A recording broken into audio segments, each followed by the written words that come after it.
Hi friends, welcome to another episode of the Maverick podcasts. And today we have with us a super maverick. Why do I say a super maverick? Traveled across from her country, come here.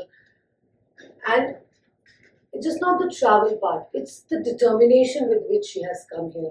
The way she's carrying out her functions. 𝐓𝐿𝐴oma Ngwudike. She's a financial strategist, author, educator, success coach, business consultant. She's she empowers people. She's a CPA. She's a licensed financial professional. She provides practical financial guidance, and she's very, very smart with not only her but your money too. And a mother, a good wife, a good friend, and a person who's really working hard for the community. Empowerment is her keyword in life. And soon she'll be launching an amazing brand which is going to talk about how she's been working and talks about the success story behind her. And we are very lucky to get some time from her. Welcome, 𝐓𝐿𝐴oma. Thank you so much for giving us some time. And let's talk about you today.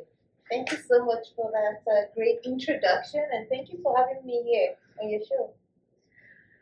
𝐓𝐿𝐴oma, we've been interacting. I've seen you working with a lot of people, helping them. I've seen you give free workshops. You built a career about empowering immigrants. Can you share a moment in your life where how was your life as an immigrant, and from that part to today when you're actually helping others? What was the first thought when you landed at the airport and you talked to yourself and you said, "This is it. This is what I'm come here for." Tell me that moment. I think my second immigration journey was definitely shaped by my first immigration journey. So the first time I arrived in Italy, I didn't know the language, the culture was so different, and as a young mother, I remembered how just having some support helps me. So coming to Canada, where I could speak the language, even though the culture was still different, I went through a program with other highly skilled professionals who were struggling with language, with confidence. And it was during that time, that was just within a few months coming to Canada, that I realized that I could do something to support other immigrants through their journey. It wasn't just only language barrier, because these were highly skilled professionals in their areas of expertise, but here they were struggling. I'll again take you to that moment when you stepped into Canada. You're standing at the airport and you put your step there and he says, "I want to do this." Tell me that thought, if you can catch it.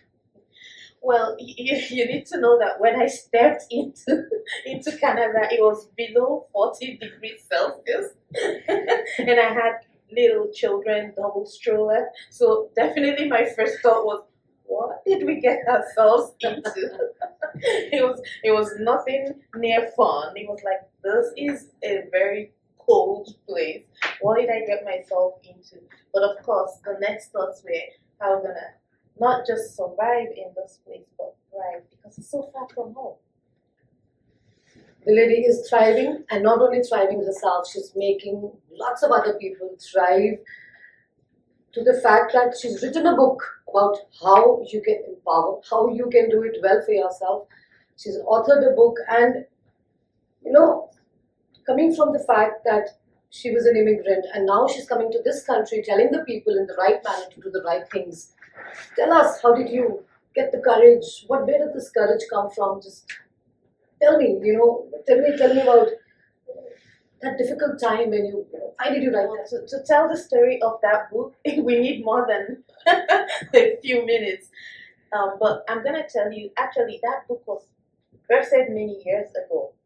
Again, I've always wanted to do something that would impact people, leave a legacy. I felt that I am already blessed, and if you have a gift, you need to open it, right? So I've always wanted to write something for other women, specifically around financial literacy.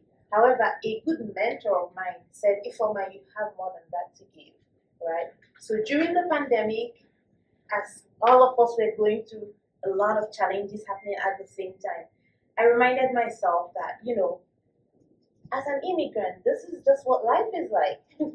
Where does this confidence come from? Where does this confidence come from? I think it's a gift, not to toot my own horns, but I believe that I have a level of self-awareness. Lovely. Yes, and I like who I am. Wow, we I'm like unapologetic about that. So yeah. Ifeoma, this confidence definitely stems from the point that when we talk about the fact that happiness comes from pain. Did you have any moments where you were made to feel bad about yourself? You were at times, you felt, why am I the way I am?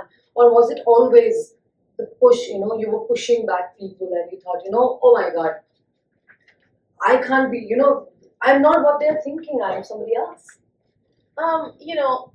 I think for me, I really like to dwell in the positive, and I have this thing about, I am fearfully and wonderfully made.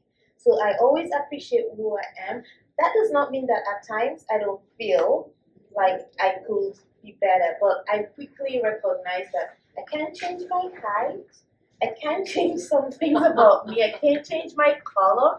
And so then what else do I do? Oh, then I do bolder things, right? With who I already am. And, even just thinking as an accountant, an asset. I am an asset. I own what I own. I own what I am, right?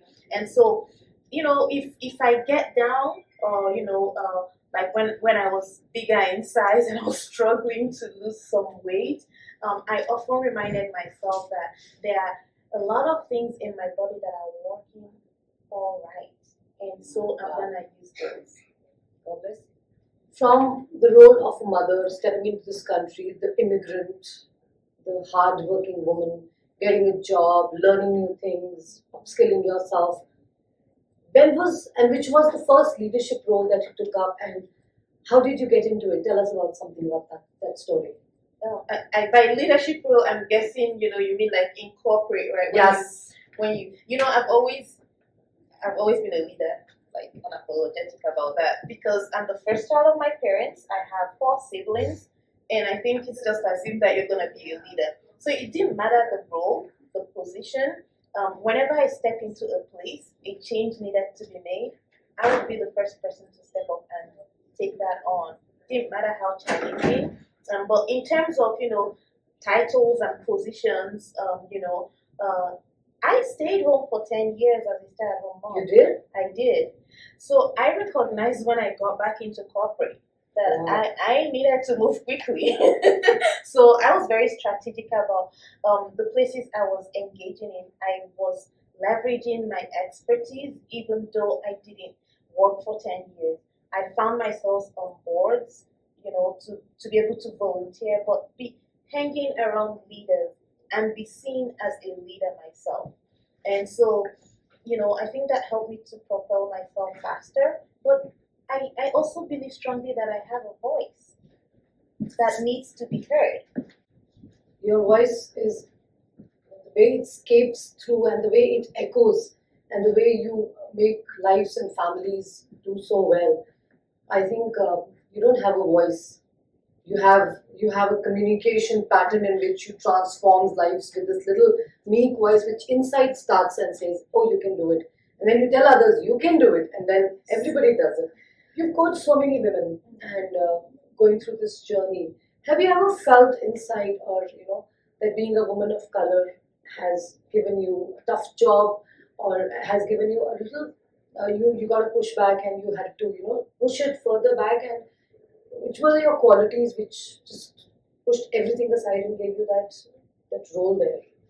Yeah, you're right, because definitely being a woman of color in a predominantly white culture, I think I always tell people when they say, on the forums, are you a person of visible minority? I actually circle the visible because, hey, I'm visible, right? And so I leverage that strength because I already know that because I look different, I speak different, and my thoughts are different from what is expected is already a strength. So I actually encourage people when I'm coaching them to look within them, because we all have something that is uniquely ours, and the world is missing out if we're just going to be conforming to whatever society that we're living in says is the norm, and everybody's losing out. You are losing out, you're not being your authentic self, and everybody else is not getting that gift. I'll share about this woman that I worked with, right? I could see she was a lot, like she had so much talent, but because she felt that she wasn't seen, she wasn't heard, and there were lots of challenges, and so she felt she couldn't really add any value.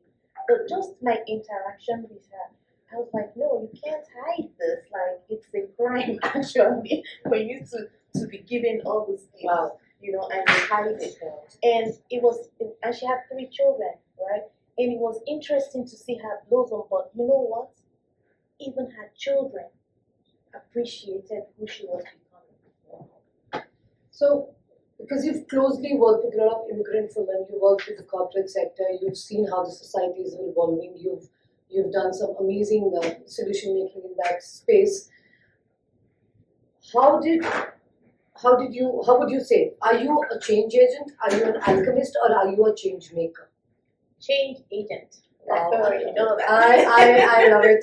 She is so direct, and she's always been so direct. Because at the Maverick Foundation, we always believe, that there is an inside voice which tells you the right path always.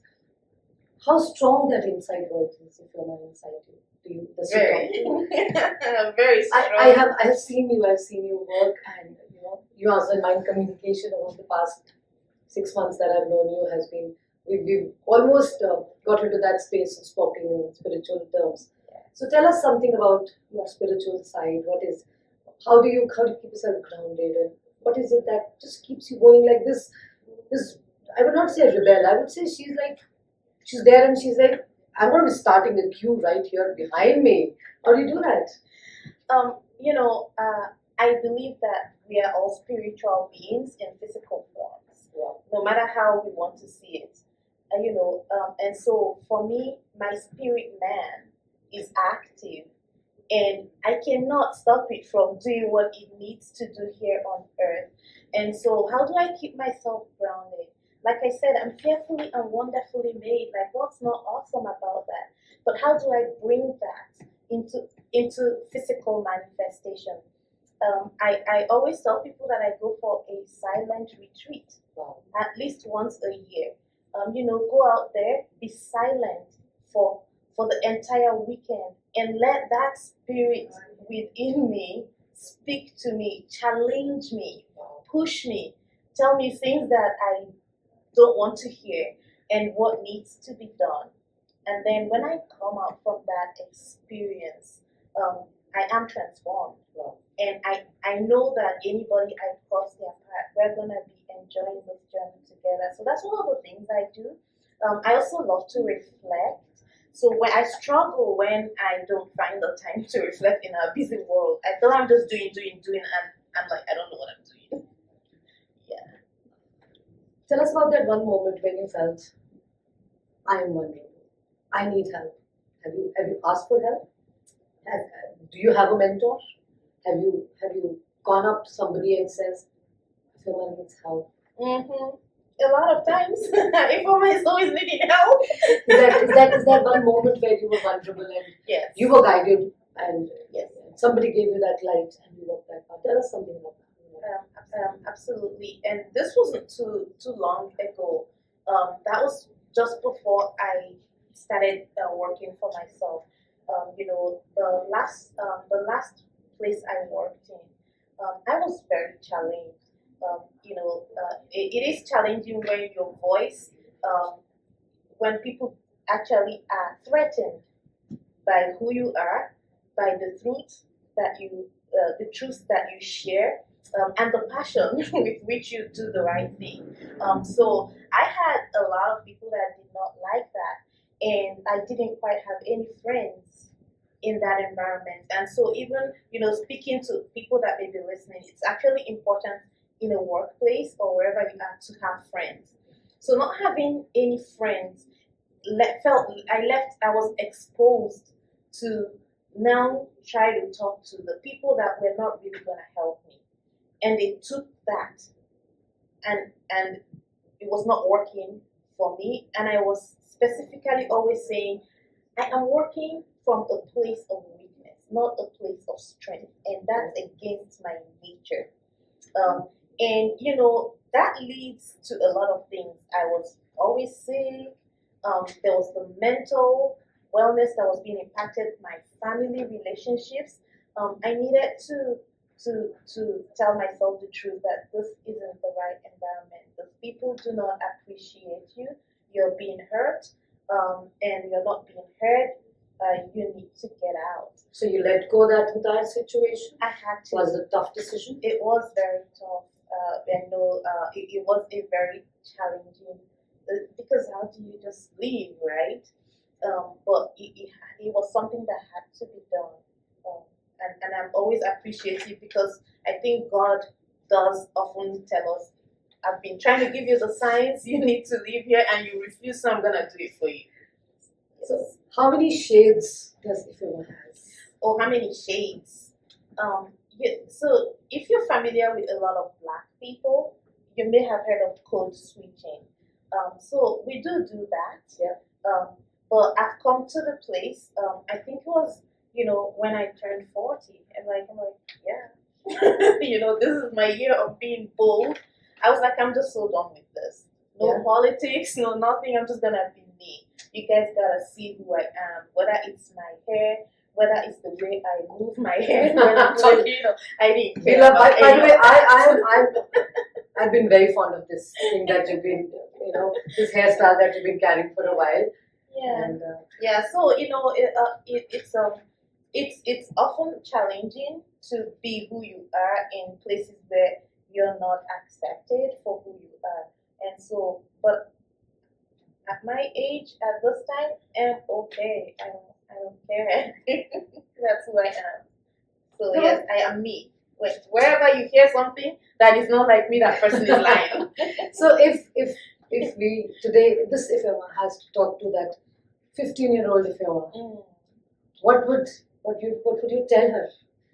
Do you think, is there something that you need to tell her that will make her smile? I think so. 𝐓𝐿ma is very introverted. She is. Introverted? She is, yeah. So even as a young person, didn't hang out a lot. I was a nerd. I hung out a lot with my books. I think what I would have told my 15-year-old self was to be more out there, just enjoying people, not really being what I'm not, but just hang out more with people and have more fun with them. So she would be happy to know that today you are this? I think she would, because now I am okay with I'm still not an extrovert, but I just enjoy people's, just hanging out with people. And guess what? I found out my love language is quality time. Well, so then I can have quality time alone reading books.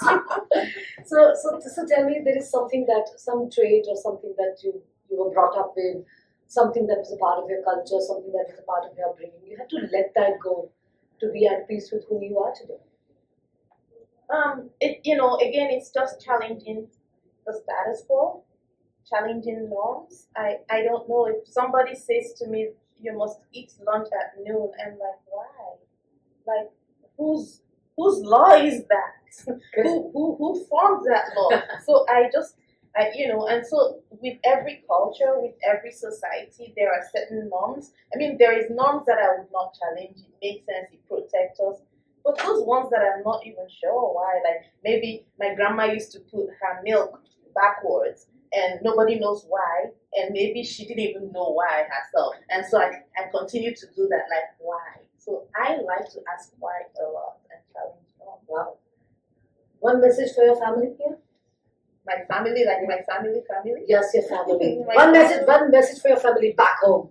And when they see this and he says, this is what I'm sending you from Canada. This is from the 𝐓𝐿ma today, the empowered, the leader, the champion, the financial literacy expert, somebody who knows money like this. One message for them. I think, it's all about love. I think, and for me, love, it's not just the word. There is the command that we love our Creator, love our neighbors, love ourselves.